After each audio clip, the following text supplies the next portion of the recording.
இன்றைக்கி நம்ம இந்த வீடியோவில் பார்க்க போகிறது என்ன அப்படின்னு பார்த்தீங்கன்னா, டெட், டிஎன்பிஎஸ்சி எல்லாத்தையுமே ப்ரிப்பேர் பண்ணிகிட்ருக்கவங்களுக்கு தமிழில் வந்து ஃபுல் மார்க் ஸ்கோர் பண்ணணும் அப்படிங்கிறதுக்காகவே நம்ம வந்து ஒவ்வொரு ஸ்டாண்டர்டுக்கும் வந்து இப்போ நம்ம நோட்ஸு பார்த்துட்ருக்குறோம். ஸோ அதில் நம்ம இப்போ பார்த்துட்ருக்கிறது என்னென்னு பார்த்தீங்கன்னா, 6ஆம் வகுப்பு இயல் 1 இருக்கக்கூடிய முக்கியமான வினாக்கள் தான் நம்ம பார்க்க போகிறோம். வாங்க நம்ம ஒவ்வொரு கொஷினாக அதோட ஆன்சர் நம்ம பார்க்கலாம். ஸோ ரொம்பவே யூஸ்ஃபுல்லான வீடியோவாக இருக்கும். வீடியோவை கண்டிப்பாக ஸ்கிப் பண்ணாமல் ஃபுல்லாக பாருங்கள். இன்றைக்கி நம்ம பார்க்க போகிறது 6ஆம் வகுப்பு தமிழில் வந்து இயல் 1 இன்பத்தமிழ், தமிழ் கும்மி, வளர்தமிழ், கனவு பலித்தது. ஸோ இந்த டாப்பிக்கில் இருக்கக்கூடிய முக்கியமான நம்ம கொஷின்ஸ் தான் நம்ம பார்க்க போகிறோம். இதில் நம்ம ஃபஸ்ட்டு பார்க்க போகிறது என்னென்னு பார்த்தீங்கன்னா, இயல் 1 தமிழ் தேன் அதில் இருக்கக்கூடிய கொஷின்ஸ் பார்க்கலாமா?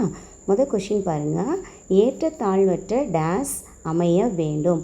ஆப்ஷன் பார்த்திங்கன்னா சமூகம், நாடு, வீடு, தெரு. ஸோ இதுக்கு கரெக்டான ஆன்சர் என்னன்னு பார்த்தீங்கன்னா சமூகம். கீழே நம்ம விடையும் கொடுத்துருக்குறோம்.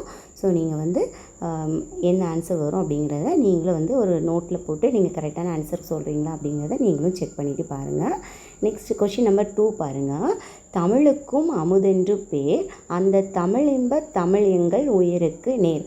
இப்பாடல் வரிகளின் ஆசிரியர் யார்? இங்கே ஆப்ஷன் பாருங்கள், பாரதியார், பாரதிதாசன், நாமக்கல் கவிஞர், வாணிதாசன். ஸோ சரியான ஆன்சர் என்னன்னு பார்த்தீங்கன்னா பாரதிதாசன். ஆப்ஷன் ஆ பாரதிதாசன், இதுதான் சரியான ஆன்சர். அடுத்து கொஷின் நம்பர் 3 வந்து பொறுத்துக்க கொடுத்துருக்கான் பாருங்கள். ஃபஸ்ட்டு வந்து விளைவுக்கு, அறிவுக்கு, இளமைக்கு, புலமைக்கு. இந்த பக்கம் வந்து தமிழோட தொன்மையை கொடுத்துருக்காங்க. பால், வேல், நீர், தோல். கரெக்டான ஆப்ஷன் பாருங்கள், விளைவுக்கு நீர். விளைவுக்கு ஆப்ஷன் இ வந்து நீர். அறிவுக்கு வந்து நம்ம வந்து தோல். அறிவுக்கு தோல். இளமைக்கு பால். இளமைக்கு பால். அடுத்தல புலவருக்கு வேல். புலவருக்கு வேல். பாருங்கள், விளைவுக்கு நீர், அறிவுக்கு தோல், இளமைக்கு பால், புலவருக்கு வேல். நோட் பண்ணி வச்சுக்கோங்க. அதுக்கப்புறமா கொஷின் நம்பர் 4 பாருங்கள், கனிச்சாறு. கனிச்சாறு இதில் வந்து கனி வந்து இந்த நீ வராது, 2 சுழி நீ. கனிச்சாறு என்னும் நூலை எழுதியவர் யார்? ஆப்ஷன் பார்த்திங்கன்னா பெருஞ்சித்திரனார், பாரதிதாசன், சுரதா, முடியரசன். ஸோ கரெக்டான ஆப்ஷன் பார்த்திங்கன்னா ஆப்ஷன் ஆ பெருஞ்சித்திரனார். ஸோ நம்ம வந்து புக் இன்சைட், புக் பேக் எல்லாத்துலேயும் இருந்து ரொம்ப இம்பார்ட்டன்ட் கொஷின்ஸ் தான் நம்ம புக்கு ஃபுல்லாக வரி வரியாக நம்ம எடுத்து நம்ம கொண்டு வந்திருக்கோம். ரொம்பவே யூஸ்ஃபுல்லாக இருக்கும். கண்டிப்பாக வீடியோ ஸ்கிப் பண்ணாமல் நீங்கள் எதுலையா நோட் பண்ணி வைங்க.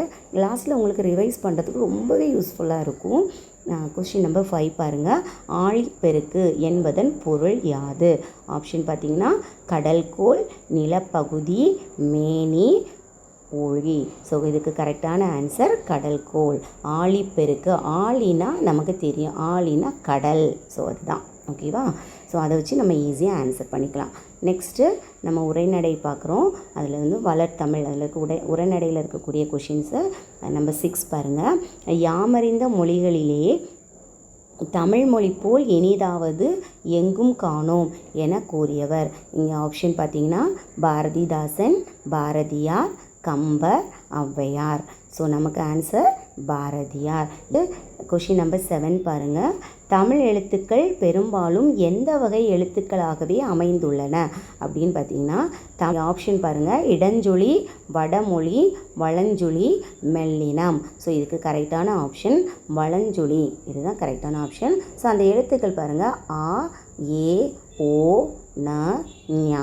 இதான் வளஞ்சொலி எழுத்துக்கள். நமக்கு வந்து ஆப்ஷனில் வந்து நமக்கு கொஷினில் கேட்கலாம், வளஞ்சொலி எழுத்துக்கள் அப்படின்னு கேட்டு இதில் வந்து ஆப்ஷனில் கேட்கலாம். ஸோ இதை வந்து நோட் பண்ணி வச்சுக்கோங்க. வளஞ்சொலி எழுத்துக்கள் என்ன அப்படிங்கிறது நமக்கு தெரிஞ்சிருக்கணும். அடுத்து நம்ம பார்க்க போகிற கொஷின், தமிழன் என்னும் சொல் முதலில் ஆளப்படும் இலக்கியம் எதுன்னு கேட்டால் ஆப்ஷன் பாருங்கள், சிலப்பதிகாரம், அப்பர் தேவாரம், தொல்காப்பியம், புறநானூறு. ஸோ இதற்கு வந்து கரெக்டான ஆன்சர் பார்த்திங்கன்னா அப்பர் தேவாரம். இதுதான் கரெக்டான ஆன்சர். ஓகேவா? நெக்ஸ்ட்டு கொஷின் நம்பர் 9 பாருங்கள், ஆலச்சக்கை என்பது எந்த தாவரத்தின் இலை பெயர்னு கேட்டிருக்காங்க. எந்த தாவரத்தின் இலை பெயர்?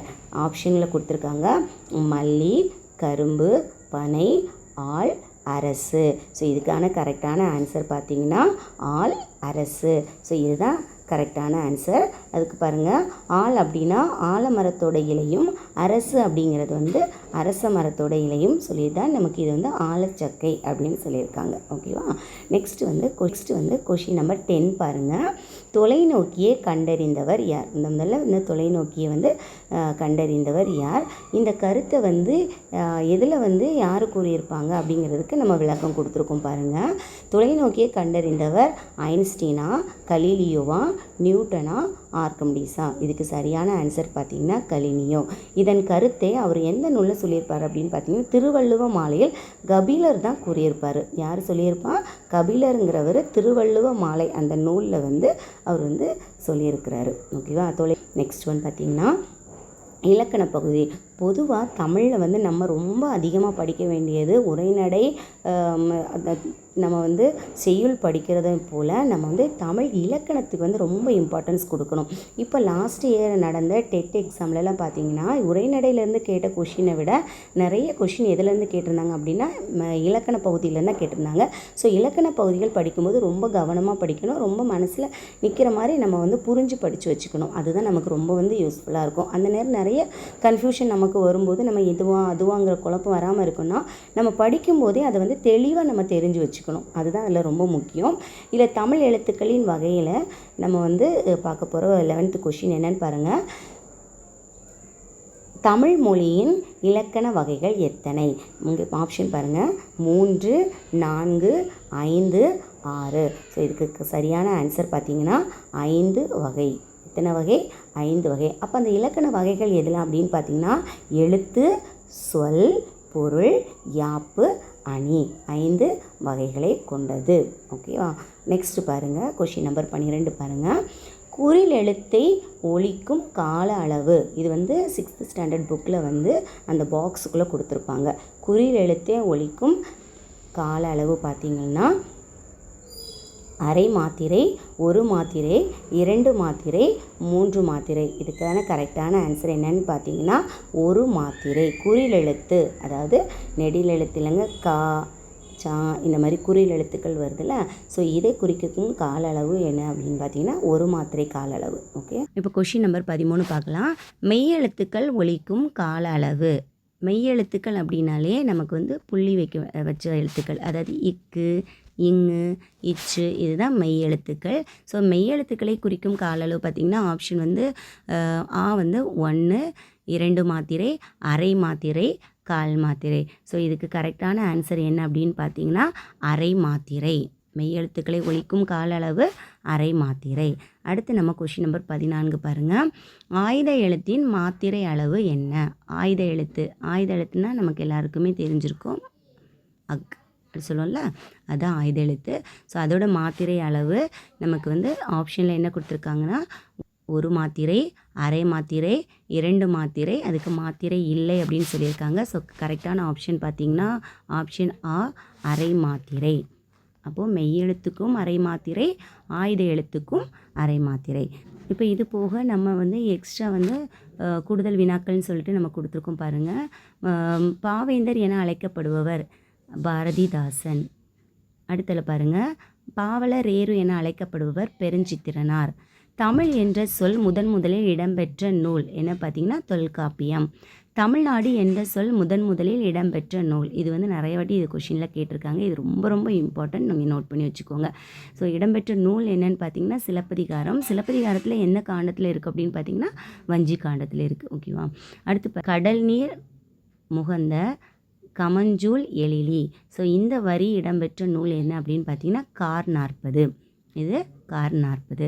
அடுத்தது நெடுவெள்ளூசி நெடுவசி பரந்த வடு. இந்த வரி இடம்பெற்றுள்ள நீர் என்னென்னா 10 இது வந்து நான் எப்படி ஈஸியாக ஞாபகம் வச்சுப்பேன் அப்படின்னு பார்த்தீங்கன்னா ஊசியால் குத்துறது நம்ம வந்து 10 போடுறோம். ஆக்சுவலாக அப்படி கிடையாது. இருந்தாலும் வந்து நம்ம வந்து கொஞ்சம் ஞாபகம் வச்சுக்கணும். நமக்கு எப்போவுமே பார்த்திங்கன்னா ஈஸியாக நம்மளோட வந்து ஷார்ட்கட்டு தான் நமக்கு வந்து எக்ஸாம் நேரத்தில் வந்து ரொம்ப கை கொடுக்கும். ஸோ அதனால் வந்து நான் வந்து ஊசி இங்கே 10 அந்த மாதிரி ஞாபகம் வச்சுப்பேன். அதே மாதிரி இங்கே பாருங்கள், இங்கே வந்து கடல் இருக்கா, கடல்னால் கடலில் இருந்து வந்து நமக்கு வந்து மேகம் வந்து உருவாகும்ல. ஸோ அதனால் வந்து கடல், கார் இந்த 2க்கும் நான் வந்து ஒரு லிங்க் வச்சுப்பேன். ஸோ அந்த மாதிரி ஏதாவது ஒரு லிங்க் வச்சு நம்ம படித்தோன்னா ரொம்ப ஈஸியாக இருக்கும். அடுத்து நம்ம பாருங்கள், கோட்சுறா எரிந்தன சுருங்கிய நரம்பின் முடிமுதிர் பரதவர். இந்த வரி இடம்பெற்ற நூல் என்ன அப்படின்னு பார்த்தீங்கன்னா நற்றிணை. அதாவது சுறா அப்படின்னா நற்றிணை அப்படின்னு ஞாபகம் வச்சுக்கோங்க. ஸோ ஏதோ ஒன்று நமக்கு எப்படியாவது வந்து அந்த கொஷின் வந்து நமக்கு ஈஸியாக ஞாபகம் வரணும். எக்ஸாமில் போய் உட்காந்துருக்கும் போது நமக்கு வந்து எல்லாமே வந்து ஈஸியாக இருக்கணும். நம்ம வந்து கொஷினை பார்த்ததுமே நமக்கு அட்டன் பண்ணுற மாதிரி நமக்கு இருக்கணும். அந்த அளவுக்கு இருந்தால் தாங்க நமக்கு வந்து ஆன்சர் பண்ணுறதுக்கும் நமக்கு வந்து ரொம்ப யோசிக்க வேண்டிய ஒரு இது இருக்காது. அதனால் கண்டிப்பாக உங்களுக்கு இந்த வீடியோ யூஸ்ஃபுல்லாக இருக்கும்னு நினைக்கிறேன். வீடியோ வந்து யூஸ்ஃபுல்லாக இருந்துச்சுன்னா நம்ம சேனல் லைக் பண்ணிக்கோங்க. அடுத்த வீடியோவில் பார்க்கலாம். தேங்க்ஸ் ஃபார் வாட்சிங்.